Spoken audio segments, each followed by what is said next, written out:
Hello दोस्तों, मैं हूँ रुबैया मलिक और आप लोग सुन रहे हैं इश्क में दर्द भी है। इस कहानी में आगे क्या होने वाला है, आइए सुनते हैं। आरव को तो पक्का यकीन हो जाता है कि कुछ गड़बड़ है। वो तुरंत गाड़ी से उतरता है। उस बाइक वाले आदमी ने अपने हाथ में मोबाइल पकड़ रखा था और अपने दूसरे हाथ से वो धीरे धीरे पीछे अपनी कमर से छिपाया हुआ चाकू निकाल रहा था। नैना का पूरा ध्यान उस फोन में था। आरव अपनी पूरी ताकत से उसकी तरफ बढ़ रहा था। वो बाइक वाला एकदम से नैना पर वार करता है, पर बीच में ही आरव एक झटके से नैना को पकड़कर घूम जाता है, जिससे चाकू आरव की पीठ पर लगता है।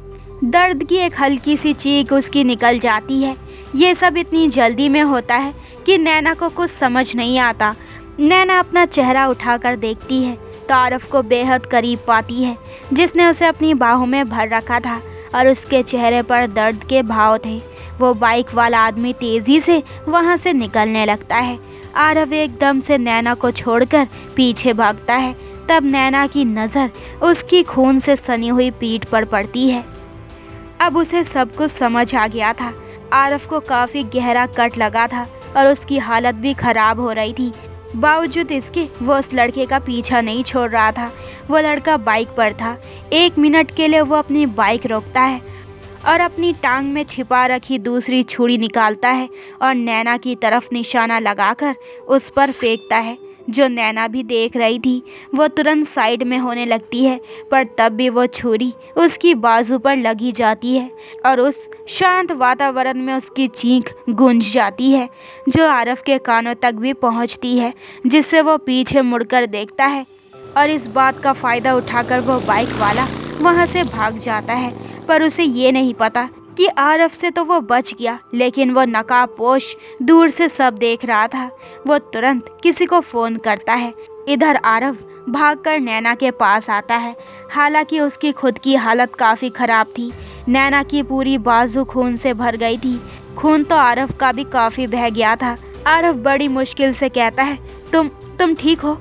इतने में ड्राइवर दोनों के पास आकर कहता है, जल्दी चलिए मैडम, रास्ता क्लियर हो गया है। नैना आरव से कहती है, गाड़ी में बैठो। ये कहकर वो उसके लिए दरवाज़ा खोल देती है। आरव अंदर बैठ जाता है। उसको बहुत दर्द हो रहा था, पर वो चेहरे से महसूस नहीं होने दे रहा था। पर नैना उसके चेहरे पर उमड़ते दर्द के भाव को देख पा रही थी। वो भी उसके साथ पीछे वाली सीट पर ही बैठी थी। आरव अपनी शर्ट निकालता है और उसको 2 हिस्सों में फाड़ता है। नैना सब देख रही थी। आरव बिना कुछ बोले उसकी बाजू पर शर्ट का एक हिस्सा बांधने लगता है, ताकि नैना का बहता हुआ खून रुक जाए। इस वक्त वो नैना के बेहद करीब था। उसकी नज़रें झुकी हुई थी, पर नैना की नज़रें उसके चेहरे पर टिकी हुई थी। नैना कहती है, किसने कहा था बीच में आकर हीरो बनने को? वो सीधा सवाल करती है उससे। आरव बेहद शांति से उसकी बाजू पर कपड़ा बांधते हुए कहता है, बीच में नहीं आता तो अब तक निकल गई होती तुम।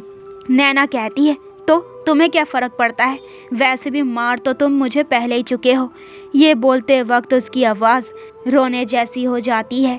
आरव नज़रें उठाकर उसकी तरफ देखता है। ना चाहते हुए भी उसकी आंखों के किनारों से 2 आंसू बह जाते हैं, पर वो कुछ बोलता नहीं है। फिर वो नैना से पीछे होकर शर्ट का दूसरा हिस्सा अपनी पीठ पर बांधने लगता है, पर दर्द की वजह से उससे हो नहीं रहा था। नैना उसके हाथ से कपड़ा छीनती है और बिना कुछ बोले उसकी चोट पर बांधने लगती है। इस बार वो आरव के काफ़ी करीब थी और उसकी नज़रें झुकी हुई थी। आरव उसका चेहरा देखते हुए कहता है, मेरी इतनी परवाह क्यों? नैना उसकी तरफ देखे बिना कहती है, क्योंकि अभी बहुत हिसाब बाकी करने हैं तुमसे। छोड़ने वाली नहीं हूँ मैं तुम्हें। ये कहकर वो उससे पीछे होने लगती है। तभी उसकी नज़र आरव के कंधे पर पड़ती है, जिस पर जले हुए के निशान थे। आरव उसकी नज़रों का पीछा करता है। नैना उसकी तरफ देखती है, जैसे पूछ रही हो कि ये सब कैसे? आरव उसकी बात समझते हुए कहता है, ये मेरे ही गुनाहों की सज़ा है, मुझ पर तरस मत खाओ। ये कहकर वो अपना चेहरा फेर लेता है। एक पल के लिए तो नैना उसकी तरफ देखती है, फिर अगले ही पल गुस्से से कहती है, मैंने नहीं दी है तुम्हें ये सज़ा, मेरी सज़ा तो अब शुरू होगी। ये कहकर वो भी अपना चेहरा फेर लेती है। ना चाहते हुए भी दोनों की आंखें नम हो जाती है, जिसे दोनों ही एक दूसरे से छिपा लेते हैं। नैना को ख्याल आता है कि विशाल उसका इंतज़ार कर रहा होगा। वो तुरंत उसे फ़ोन करती है। विशाल फ़ोन उठाकर कहता है, हेलो यार, कहाँ हो तुम? कब से वेट कर रहा हूँ तुम्हारा। वो इतनी ज़ोर से बोल रहा था कि फ़ोन में से निकलकर उसकी आवाज़ आरव के कानों तक भी पहुँच रही थी। नैना कहती है, अरे बाबा सुन तो लो, वो मैं नहीं आ पाऊँगी, कोई ज़रूरी काम आ गया है, सॉरी ना। विशाल कहता है, क्या यार, तुम हमेशा ही ऐसा करती हो, अब इसकी सज़ा तो तुम्हें मिलेगी। नैना कहती है, अच्छा जी, तो क्या सज़ा है मेरी? विशाल कहता है, आज रात का डिनर मैं तुम्हारे साथ करूँगा, समझी तुम? ये कहकर वो फ़ोन कट कर देता है। आरव दोनों की बातें सुन रहा था, पर वो एक बार भी नैना की तरफ नहीं देखता। उधर सुहाना मन में कहती है, अब तक तो तुम्हारा काम तमाम हो गया होगा नैना मैम। बेहद नफरत से वो अपने मन में कहती है। तभी उसका फ़ोन रिंग करता है। वो कहती है, हेलो, काम हो गया? वो बाइक वाला लड़का कहता है, नहीं, वो बच गई है। सुहाना गुस्से से कहती है, क्या? पर क्यों? एक काम नहीं होता तुमसे? वो लड़का कहता है, सब कुछ मेरे प्लान के हिसाब से जा रहा था, मैं उस पर वार करने ही वाला था, पर पता नहीं कहाँ से एक लड़का बीच में आ गया और उसे बचा लिया। मैं अब कुछ दिनों तक शांत रहूँगा, मामला ठंडा पड़ते ही फिर पूरी तैयारी से आऊँगा, और तब तक मुझे मेरे पैसे मिल जाने चाहिए। ये कहकर वो फ़ोन कट कर देता है। सुहाना की आंखों में खून उतर आता है। वो कहती है, तुम बच नहीं सकती, तुम्हें तो मेरे और आरव सर के बीच में से हटना ही होगा। दूसरी तरफ नैना की गाड़ी एक हॉस्पिटल के सामने जाकर रुकती है। नैना गाड़ी में से उतरती है, पर आरव अब भी वहीं बैठा था।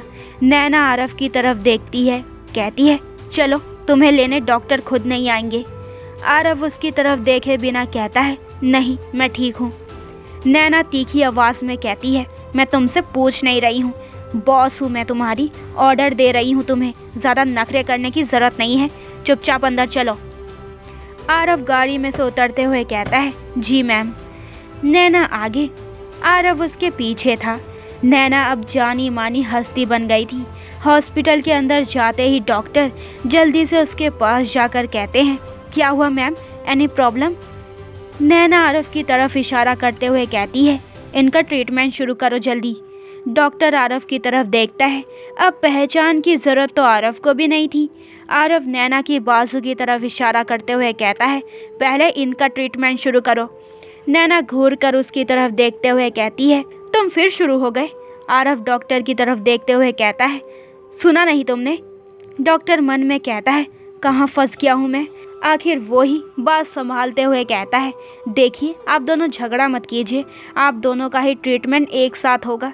फिर आरव की तरफ देखकर कहता है, आप वहाँ उल्टा लेट जाइए सर, और नैना से कहता है, आप उस कुर्सी पर बैठ जाइए मैम। आरव चुपचाप जाकर लेट जाता है और नैना कुर्सी पर बैठ जाती है।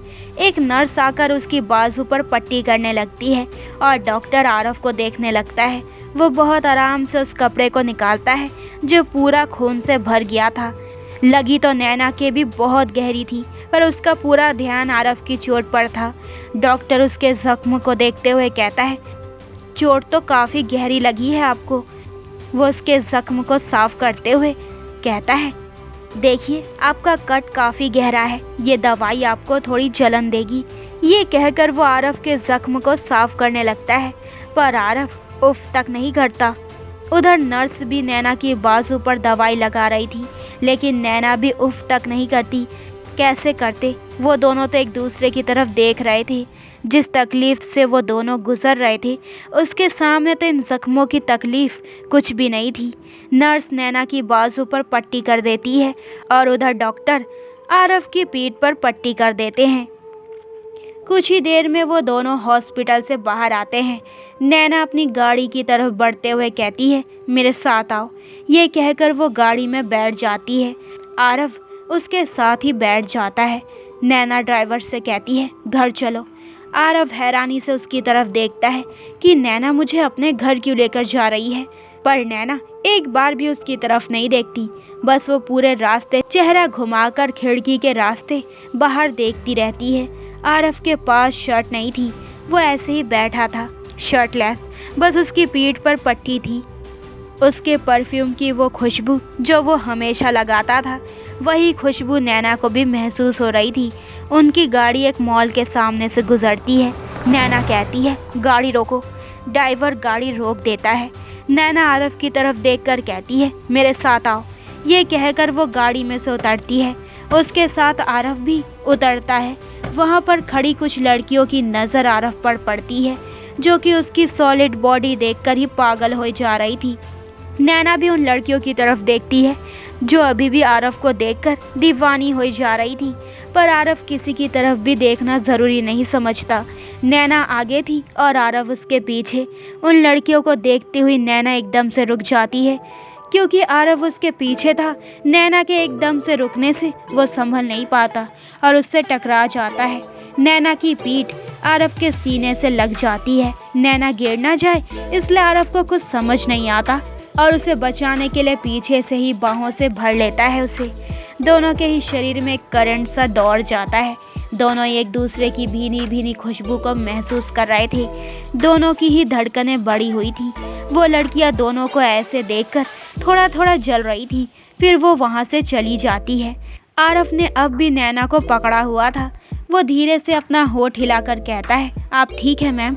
उसकी सांसें नैना को अपनी गर्दन पर महसूस हो रही थी। वो खुद को आरव के बाहों के घेरे में से आज़ाद करवाते हुए कहती है, जाकर गाड़ी में बैठो, और खुद वो मॉल के अंदर चली जाती है। आरव उसे अंदर जाते हुए देखता है, फिर वापस आकर गाड़ी में बैठ जाता है। वह अपनी सोच में गुम था। आखिर नैना को कौन मारना चाहेगा? उसकी किसी से क्या दुश्मनी? जिस हिसाब से प्लानिंग की गई थी उस हिसाब से तो ये लग रहा था जैसे कोई उस पर नज़र रखे हुए है, पर कौन हो सकता है वो? वो ये सब सोच ही रहा था कि नैना की आवाज़ उसके कानों में पड़ती है, जो कि गाड़ी में बैठ रही थी। वो कहती है, लो ये शर्ट पहन लो, और अब ये मत कहना कि नहीं इसकी ज़रूरत नहीं है। मैं नहीं चाहती कि पूरे शहर में तुम अपनी बॉडी दिखाते हुए घूमो। आरव उसके हाथ से वो शर्ट लेकर पहनते हुए कहता है, कुछ ज़्यादा ही दिमाग चलने लग गया है तुम्हारा। कुछ भी बोल रही हो? मैं क्यों दिखाने लगा अपना बॉडी? वो अपनी शर्ट के बटन बंद करते हुए बोलता है। नैना कहती है, ओ प्लीज़ तुम तो रहने ही दो। वो तो तुम्हें मैंने वापस भेज दिया, वरना तुम तो वहीं खड़े होकर उन लड़कियों को अपनी बॉडी दिखाते रहते। नैना तेज़ी से बोल देती है। आरव उसे बाजू से पकड़कर अपनी तरफ घुमाते हुए कहता है, लिसन, ये तुम भी जानती हो कि मैं ऐसा नहीं हूँ। दोनों ही कुछ समय के लिए सब भूल जाते हैं। वो दोनों अब भी बेहद करीब थे। दोनों ही एक दूसरे को देख रहे थे। नैना को एहसास होता है तो वो मायूसी से कहती है, जानी तो नहीं पाई मैं तुम्हें, जान पाती तो शायद। उसके शब्द एक बार फिर आरव के दिल पर चोट करते हैं। उसे एहसास होता है कि उसने अब भी नैना की बाजू को पकड़ा हुआ है। वो तुरंत उसकी बाजू छोड़कर अपना चेहरा दूसरी तरफ कर लेता है। नैना भी अपना चेहरा दूसरी तरफ कर लेती है। गाड़ी चला रहे ड्राइवर के सर में दर्द होने लगा था। दोनों की बातों से मन में वो कहता है, आखिर ये दोनों है क्या चीज़? कभी बोलते हैं, कभी एक दूसरे की परवाह करते हैं, तो कभी झगड़ने लगते हैं। मैं पागल हो जाऊंगा। तो दोस्तों, ये वाला एपिसोड यहीं पे ख़त्म होता है। अगले एपिसोड में जानेंगे कि इस कहानी में आगे क्या होने वाला है। आखिर सुहाना की अगली चाल क्या होगी, और आखिर नकाबपोश वाला आदमी आगे क्या करने वाला है। तो आगे के एपिसोड और भी इंटरेस्टिंग होने वाले हैं। तो मेरे चैनल को जल्दी से सब्सक्राइब करें ताकि आपको मेरे न्यू एपिसोड के नोटिफिकेशन सबसे पहले मिल जाए। लाइक शेयर करें और कमेंट करके मुझे ज़रूर बताएं कि आप लोगों को ये स्टोरी कैसी लग रही है। अपना ख्याल रखें। बाय दोस्तों।